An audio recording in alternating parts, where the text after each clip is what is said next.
할렐루야. 1월 9일 월요일입니다. 야고보서 말씀 5장 12절부터 20절 끝절까지 말씀을 읽고 은혜 나누도록 하겠습니다. 내 형제들아, 무엇보다도 맹세하지 말지니 하늘로나 땅으로나 아무 것으로 다른 것으로도 맹세하지 말고 오직 너희가 그렇다고 생각하는 것은 그렇다 하고 아니라고 생각하는 것은 아니라 하여 정죄함을 면하라.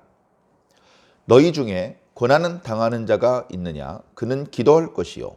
즐거워하는 자가 있느냐? 그는 찬송할지니라. 너희 중에 병든 자가 있느냐? 그는 교회의 장로들을 청할 것이요. 그들은 주의 이름으로 기름을 바르며 그를 위하여 기도할지니라. 믿음의 기도는 병든 자를 구원하리니 주께서 그를 일으키시리라. 혹시 죄를 범하였을지라도 사하심을 받으리라. 그러므로 너희 죄를 서로 고백하며 병이 낫기를 위하여 서로 기도하라. 의인의 간구는 역사하는 힘이 큼이니라.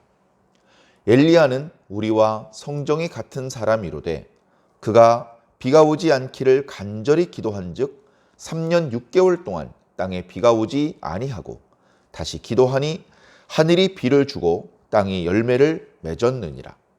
내 형제들아, 너희 중에 미혹되어 진리를 떠난 자를 누가 돌아서게 하면 너희가 알 것은 죄인을 미혹된 길에서 돌아서게 하는 자가 그의 영혼을 사망에서 구원할 것이며 허다한 죄를 덮을 것임이라. 아멘. 아멘. 감사합니다. 야고보서 말씀 마지막 부분이었습니다. 야고보 사도의 성도들을 향한 마지막 당부의 내용이 담겨져 있죠. 바울 사도의 글도 그랬고 베드로 사도, 요한 사도의 글도 다 비슷합니다. 맨 마지막으로 가면 한마디만 더 사랑을 듬뿍 담은 당부의 이야기가 나타나곤 합니다. 앞부분엔 당부가 없었느냐? 있었죠. 근데 뭐든지요, 글을 시작할 때 또는 글을 충분히 긴 분량으로 쓸 때, 여유가 있을 때에는 조금 비유도 쓰고 돌려 말하기도 합니다. 그러나 이제 마지막에는 돌려 말할 마음의 여유가 없죠. 한마디만 더. 맨 마지막에 덧붙이는 글에 군더더기가 들어가면 뭐가 좀 잘못된 거잖아요. 군더더기 다 걷어내고 그렇게 지금 말씀해 주시는 그런 말씀입니다. 우리는 이런 말씀을 읽을 때 단순히 검은 것은 글씨요 하얀 것은 종이다, 그렇게 보면 안 되겠죠. 덮어놓고 읽어도 안 될 것이고요.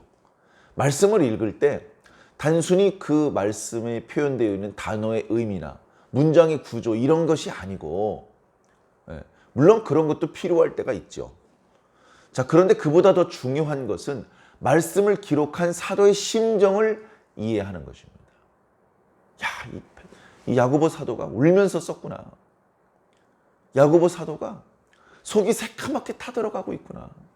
야고보 사도가 성도들을 진심으로 사랑하고 있구나. 그래서 때로는 따뜻하게, 때로는 따끔하게 위로해 주기도 하고 훈계를 주기도 하는 것이구나. 그런 것들을 느껴야 되고, 거기서 한 차원 더 나가서 예수님이 우리를 사랑하시는구나. 예수님께서 야고보 사도를 통해서 오늘 우리들에게 이렇게 당부해 주시는구나. 예수님 때문에 야고보 사도의 마음이 지금 애간장이 녹고 있구나. 이건 예수님의 마음이구나. 그런 것까지 우리가 헤아리면서 감사하게 이 말씀을 들어야 됩니다. 내가 뭔가 잘 못하고 있을 때, 내가 뭔가 말을 할 때 버릇처럼 맹세를 한다거나 또는 옆에 있는 형제들을 막 비판하고 비난하고 그런 잘못된 모습이 그동안 있었어요. 사도들이 이렇게 권면하는 말씀을 들으면서 기분 나쁘게 지는 얼마나 잘해서 지도 나보다 못하면서 속으로 그렇게 비난하는 그런 심정으로 말씀을 대할 수도 있겠죠. 근데 그것은 뭐냐 하면 뭔가 이 말씀을 기록하신 분의 진심을 헤아리지 못하는 것입니다. 말씀을 기록하신 분의 그 깊은 마음, 넓은 마음, 그 따뜻한 마음을 헤아린다면 듣기에 좀 고가운 표현이 나오더라도 그것에 대해서 함부로 저울질하고 잣대질할 수는 없는 것이죠. 부모님께서 잔소리할 때 신나지 않죠. 잔소리는 다 싫어합니다. 그러나 철든 아들은 그걸 참고 들어줍니다. 왜냐하면 귀에 듣기는 거슬리지만 그 뒤에 어머님의 마음을 헤아리기 때문에 참고 끝까지 그 이야기를 들어드리는 것이죠. 자, 오늘 말씀을 한번 살펴볼까요? 내 형제들아, 무엇보다도 맹세하지 말지니.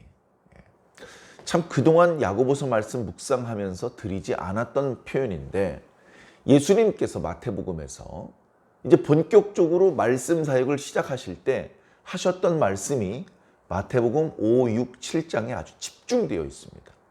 산 위에 올라서 말씀하셨다고 해서 산상수훈이라는 별명도 붙어 있는 말씀입니다. 그런데 재미있는 것은 그 마태복음 5, 6, 7장에 나와 있는 말씀이 야고보서 1, 2, 3, 4, 5장에 또 나오는 거예요. 상당히 많은 부분 겹칩니다. 기도에 대한 교훈도 주셨고요. 맹세하지 말라, 비난하지 말라.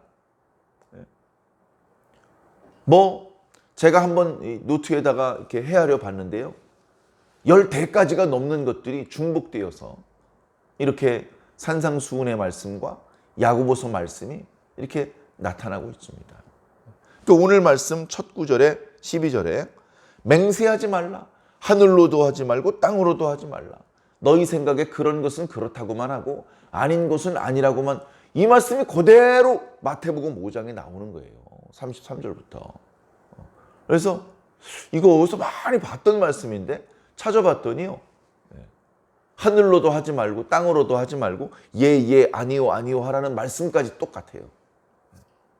결국 야고보 사도의 말씀은 예수님의 말씀이에요.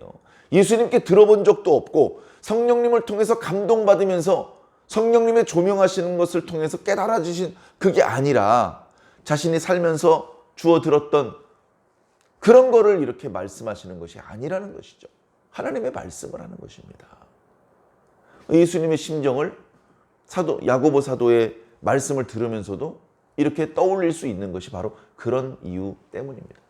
맹세하지 마라. 친구랑 얘기를 합니다. 근데 친구가 내 말을 안 믿어주는 것 같아요.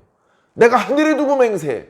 이제 이런 식으로 말을 해서 상대방이 더 이상 자기 말을 우습게 여기지 않도록 만들려고 맹세하곤 합니다. 그런 거 하지 말라는 거죠. 왜? 하늘은 하나님의 보좌야. 땅은 하나님의 발등상이야. 하늘로 맹세하고 땅으로 맹세한다는 것은 하나님의 이름으로 하나님의 권위로 맹세한다는 거야. 네가 뭔데 하나님의 권위를 네가 막 갖다 쓰냐? 하나님의 권위를 네 편리한 대로 갖다 쓰는 것은 하나님의 자리에 앉으려는 범죄와 똑같아요. 우리는 이미 4장 말씀을 묵상하면서 하나님의 자리에 앉으려는 범죄에 대해서 이야기했었습니다. 형제를 비판하는 것, 율법의 판단자가 되는 것이다. 네가 뭔데 감히 네 형제를 판단하느냐. 또 네가 뭔데 네가 원하는 시간과 장소에서 원하는 돈을 벌 거라고 생각을 하느냐. 그냥 우리는 하나님께서 허락하시면 살 수도 있어. 하나님께서 허락하시면 이런 일을 할 수도 있고 저런 일도 할 수도 있어. 허락 안 하시면 못 하는 거야. 이렇게 하나님의 주권을 인정하면서 겸손하게 살아야지. 내 마음대로 내가 기도하면 다 돼. 내가 맹세하면 다 돼. 내가 고집하면 다 돼. 내가 비판하면 다 오라. 그런 식으로 사는 것은 하나님의 성도답지 못하다. 겸손해야지. 왜 자꾸 하나님의 보좌 위에 올라가 앉으려고 하느냐.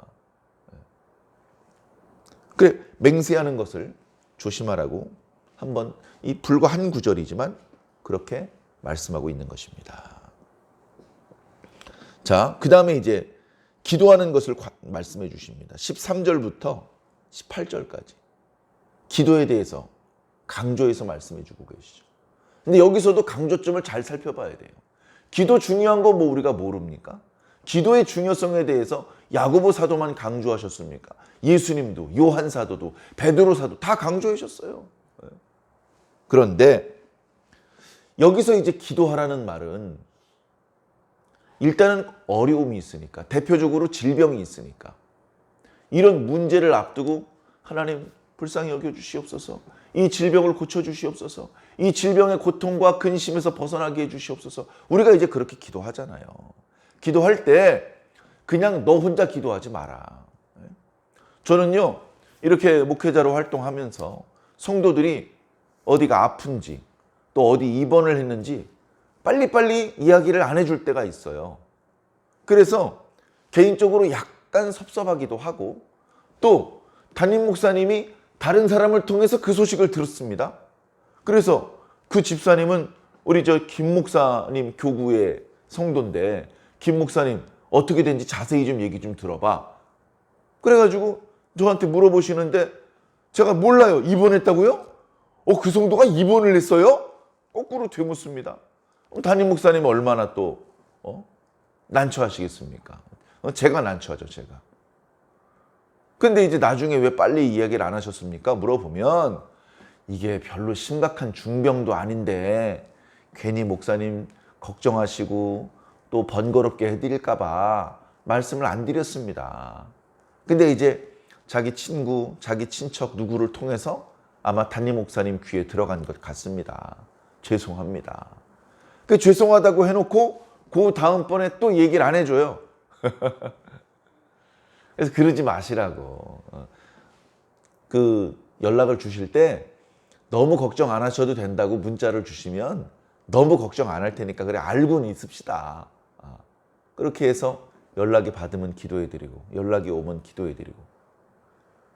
제 아무리 주의 종도요, 성도들이 기도해달라고 요청하지 전부터 아무개 성도에게는 어떤 문제가 있겠구나 마음으로 느끼고 꿈으로 깨닫고 그런 거 아닙니다. 물론 가끔은 그렇게 알려주실 때도 있어요. 아주 가끔은. 근데 훨씬 더 많은 경우 안 가르쳐 주십니다.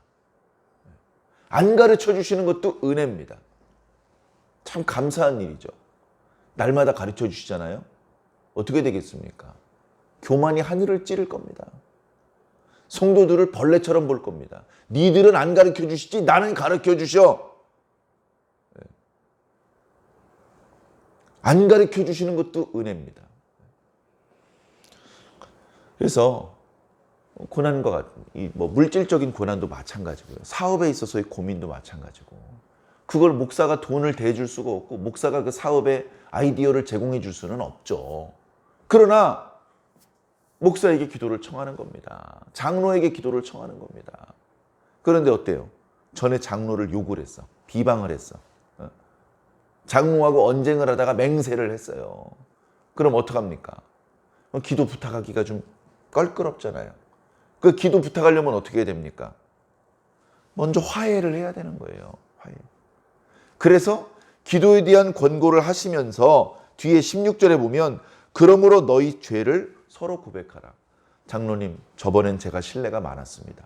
제가 나중에 생각해 보니까 그때는 일은 제가 잘못한 것 같았습니다. 그런 줄도 모르고 장로님의 진심도 모르고 제가 함부로 장로님께 대해서 비난을 하고 그랬었습니다. 그렇게 자기의 죄를 고백하라. 아니야 집사, 김 집사, 사실은 그때 나도 잘한 게 아니야. 그때 나도 김 집사 사정을 다 모르고 어떻게 보면 좀 함부로 말했던 것 같아. 김 집사, 그때 일은 정말 미안해. 이렇게 서로 자신의 잘못을 이야기하면서 용서를 구하면 따뜻하고 훈훈하게 화목할 수 있잖아요. 그렇게 화목한 상태로 서로를 위해서 간절히 기도하라는 겁니다. 장로는 그 환자에게 주여 이 성도의 병을 고쳐주시옵소서. 그 누워있는 성도는 어떻게 하겠습니까? 주님, 저 장로님의 기도를 들어주시옵소서. 이렇게 서로 기도하지 않겠습니까? 그렇게 기도할 때에 그것이 바로 의인의 기도가 된다. 아직도 속으로 화해를 하지 않고 아직도 속으로 미워하는 마음이 있는데 그걸 숨기고 가리고 안 미워하는 척 위선을 떨고 그런 상태에서 기도하는 건 의인의 간구가 아니다. 서로 사랑하고 서로 죄를 고백하고 서로 위해서 기도하는 모습, 그게 의인의 간구다. 기도하는 사람도 의인이어야 되고 기도 받는 사람도 의인이어야 됩니다. 그런 의인의 간구는 역사하는 힘이 크다.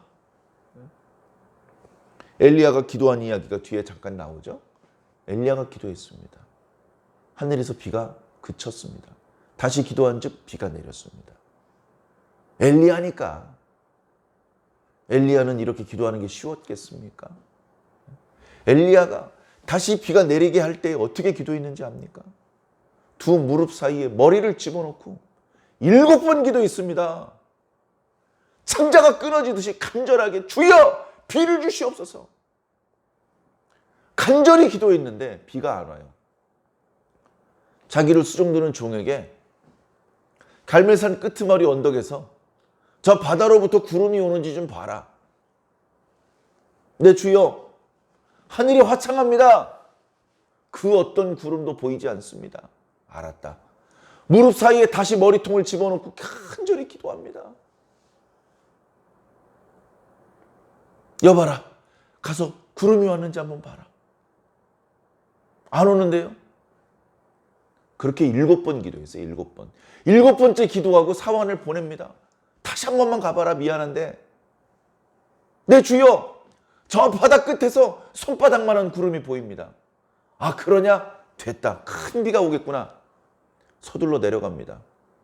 내려가서 사마리아 성까지 뛰어가는데요. 가다가 비가 내립니다. 가다가 비가 내려요. 아방을 용서해주고 바알에게 빠졌던 이스라엘 백성들 용서하는 마음으로 7번 기도하는 것이 결코 쉬운 일이 아닙니다. 사랑하는 성도 여러분, 겸손하셔야 됩니다. 겸손해야 무릎이 꿇어지는 겁니다. 겸손해야 상대 앞에 용서를 구할 수 있는 것입니다. 자신이 그보다 크고 자신이 그보다 옳다고 생각하면 먼저 손을 내밀 수가 없어요. 겸손해야 화해의 손을 내밀 수가 있는 겁니다. 우리 교회, 저와 여러분 사이에 바로 이런 모습들이 많이 나타나기를 간절히 소망합니다. 자, 19절과 20절은 마지막, 이제 진짜 마지막 중에서도 마지막 당부죠. 형제들하고 싸웠어요. 형제가 등을 돌리고 나갔습니다. 그대로 나간 채로 방치시키면 그 형제를 잃어버리는 거예요. 단순히 교회를 나간 것이 아니고 생명에서 사망으로 들어가 버린 겁니다. 그가 예수님을 의심하거나 예수님의 말씀을 부정하지 않았는데 형제들 간의 갈등 때문에 생명에서 사망으로 들어간다면 그렇게 그를 실족시킨 형제도 무죄한 사람이 아니게 되는 것이죠. 자, 그런데 그런 불편한 관계 속에 그 사망으로 나가버린 형제를 데리고 들어옵니다. 데리고 들어와요. 뭐라고 말하고 데리고 들어올까? 팔짱 끼고 다리 꼬고 앉아가지고 야! 살고 싶으면 들어와 임마. 고집 피우지 말고. 이런 식으로 말하면 들어올까요? 들어오려고 마음 먹었다가도 기분 나빠서 또 나갑니다. 성도들에게 그런 모습이 있으면 안 돼요. 다리 꼬고 팔짱 끼고 앉아가지고 건방지게 말하는 그런 모습은 성도들의 모습 속엔 영원히 나타내서는 안 답니다. 그런 모습은 없어야 돼요. 잘못한 게 없는데도 나가가지고 내가 잘못했어. 왜 그래? 내가 잘못한 거야. 자네 욕한 게 아니고 나 욕한 거야. 이보게. 자네가 오해했다면 내가 정말 미안하네. 조심할게. 앞으로 잘할게. 잘못한 게 없는데 나가서 잘못한 형제들에게 용서를 구합니다. 그러면 그 형제가 자리를 박차고 나가기는 했지만 지도 잘한 게 없는 걸 아는데 모든 사람에게 인정받는 어떤 형제가 와서 자꾸 미안하다고 자꾸 자기가 잘못했다고 말하면 머쓱해가지고 그게 왜 자네가 잘못한 건가 하면서 못 이기는 척 따라 들어옵니다. 교회 안으로. 그랬더니 교회 안에서 다른 성도들도 아이고 잘 돌아왔네. 지난번엔 내가 잘못한 거였는데 오해였네. 정말 미안하네. 그러면 비로소 뭐 저도 잘한 건 없어요. 저도 뭐 잘못했죠. 저도 조심하겠습니다. 그렇게 서로 지나간 일을 용서해 줄 수 있고 그 허물을 들추지 않고 덮어줄 수 있으면 그 사람을 살린 거야. 살린 거. 그 나갔다 들어온 사람도 살린 거고 교회 안에 머물러 있던 성도들도 다 살은 거야. 서로 싸워가지고 이 사람 저 사람 실족시키는 교회를 예수님이 좋아할 것 같습니까? 예? 많은 성도들 상처 나게 만들어가지고 내보낸 성도를 예수님께서 좋아하실 것 같습니까? 너 잘했다. 멀쩡한 성도를 12명이나 실족시켜서 교회 밖으로 쫓아냈더구나. 정말 잘했다. 예수님께 공로상 받을 것 같습니까? 그렇지 않죠. 사랑하는 성도 여러분, 정신을 차리십시오. 지금 당장 눈앞에 분노, 그것 때문에 어리석은 말을 쏟아내고 그래서 멀쩡한 성도를 죽이고 하나님께 책망을 듣고 그렇게 하나님께서 기뻐하지 않는 쪽으로 자꾸 굴러가지 마시고 멈추십시오. 잠깐 멈추시오. 잠깐. 일단 잠깐 멈춰서 가만히 생각해보고 기도해보고 말씀을 들여다보십시오. 정말 자신이 하는 일이 하나님의 말씀에 부합한 것인지 살펴보십시오. 멈추시고 다시 회복할 수 있는 방법을 찾아보십시오. 회복되어야 됩니다. 성도들 간의 오해를 풀고 잘못한 게 있으면 미안하다고 하고 잘못한 게 없어도 미안하다고 하고 서로 기도해 줄 수 있는 거리낌이 없는 관계로 회복이 되어야 합니다. 성도와 성도가 회복이 될 때 성도와 하나님과의 관계도 회복이 되는 것입니다. 그래야 기도의 길이 열리고 은혜의 길이 열리는 것입니다. 하나님께서는 우리가 늘 실망스러운 모습을 보여드림에도 불구하고 우리를 시기하기까지 사모하십니다. 또 기회를 주신다는 것이죠. 그 기회를 잃어버리지 않으시기 바랍니다.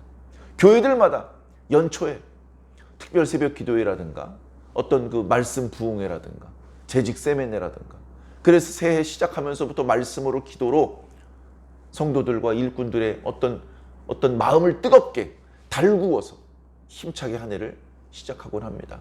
저희 교회는 특별 새벽 기도회다, 신년 특별 집회다 이런 명칭으로 행사의 이름을 붙이거나 하지는 않았습니다만 하나님께서 저희 교회에 야고보서 말씀을 주셨습니다. 이 말씀으로 1년을 시작할 수 있도록 허락해 주셨습니다.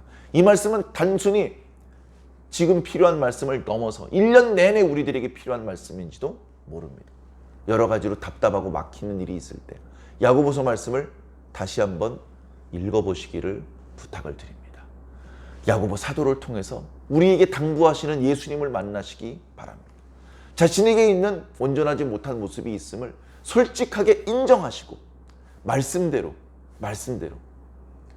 잘못 굴러가고 있는 그런 일들을 멈추시고 다시 좋은 쪽으로 굴러갈 수 있는 좋은 선택을 하시기 바랍니다. 우리가 기도했던 것보다 더 좋은 것을 하나님께서 주실 것입니다. 오늘도 이 말씀과 함께 승리하시기를 예수님 이름으로 간절히 축원합니다. 아멘.